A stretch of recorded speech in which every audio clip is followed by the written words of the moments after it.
Hey everyone, welcome back to my channel. Today we're going to teach you how to make some block-off plates for engine leak down tests using materials that you can find just about anywhere.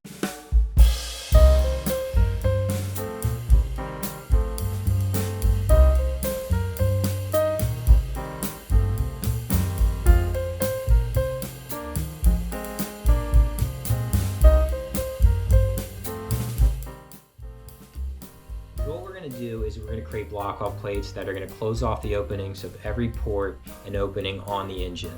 We're going to pump the engine up with some air, and we're going to make sure that volume of air maintains its pressure for several minutes.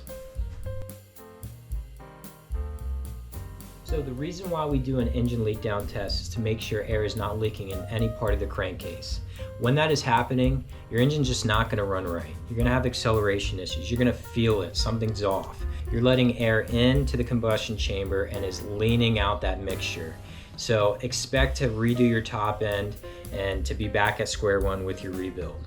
A lot of times I see on the Facebook group, someone's experiencing all these issues with their newly rebuilt engine, and then we ask, hey, did you do an engine leak down test? And most of the time the answer is no.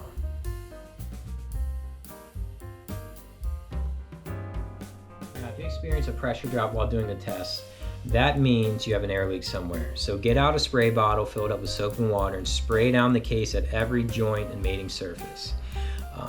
Pump the case back up with air and just take notice of where that is bubbling up. All right, so where you find the bubbles, that is where you are going to have air leaking in. So now that you know where the leak is, you got to figure out what caused it. It could be as simple as you didn't torque down a bolt as tight as you should. It could mean a gasket is splitting. If it's a resurfacing issue, any machine shop can fix you up right away. But do not put that engine in the ski and run it until you have that air leak figured out.